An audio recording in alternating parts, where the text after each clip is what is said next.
Président Jean-Luc Gleyze, il y a eu un mot qui est revenu à de nombreuses reprises au moment de votre conférence de presse, c'est le mot résilience. Qu'est-ce que ça veut dire pour vous en matière politique ?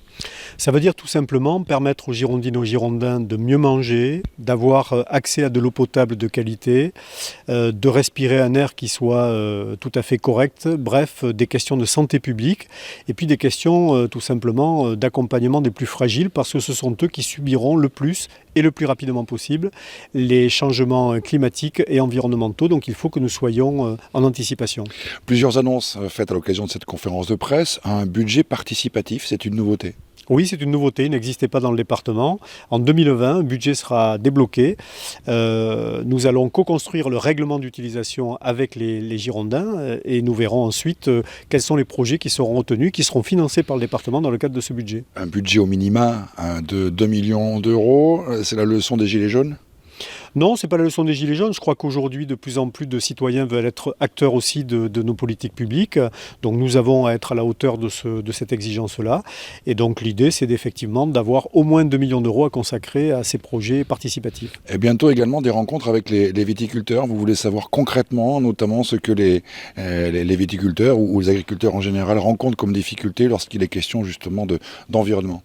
Oui, nous savons que la Gironde est un département qui est parfois un peu surveillé sur ces questions d'agriculture. Et donc, je souhaite que nous améliorions progressivement les pratiques des agriculteurs, des viticulteurs. Nous l'avons déjà fait avec des politiques comme le zéro pesticide, mais je pense qu'il faut aller plus loin. Par contre, il y a bien des facteurs de blocage et puis c'est un sujet quand même assez clivant.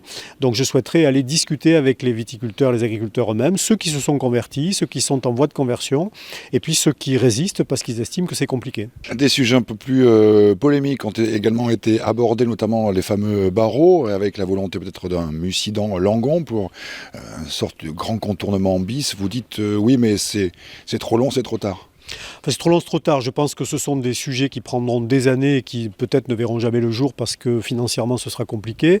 Ça ne veut pas dire qu'il ne faut pas les regarder, mais moi je préfère travailler sur le concret, c'est-à-dire sur les aires de covoiturage, c'est-à-dire sur des déviations comme Fargues-Saint-Hilaire ou le Taillan-Médoc, c'est-à-dire sur des voies dédiées, sur des voies départementales pour les transports en commun et le covoiturage, c'est-à-dire le réseau de pistes cyclables également lorsqu'il peut permettre les déplacements domicile-travail. Donc nous essayons, nous, d'être dans le concret quotidien.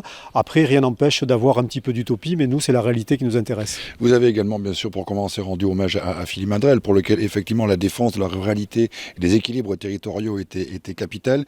Vous avez mis une petite couche en disant on n'est plus tout à fait là-dedans, quand même, notamment avec la métropole. Vous avez des relations un peu difficiles ?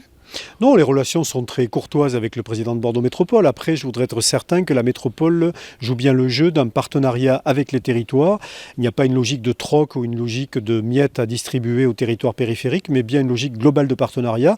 C'est ce qu'a toujours fait le département, donc nous continuons dans cette logique-là et dans la lignée de Philippe Madrelle. Il y a un exemple concret, c'est celui du SDIS, les pompiers, c'est le département qui en a la responsabilité.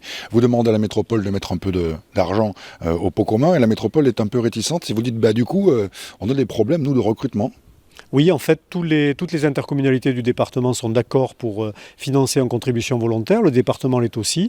Et la métropole, pour l'instant, n'a pas encore donné son accord, ce qui fait que je ne peux pas recruter les 120 pompiers nécessaires sur le secteur métropolitain et que donc ce sont les centres de secours périphériques qui sont impactés puisqu'il faut aller chercher des pompiers à l'extérieur de la métropole pour assurer le secours à personne dans la métropole. Donc ça n'est pas acceptable et c'est sans doute un signe fort que pourrait donner la métropole vers les territoires périphériques.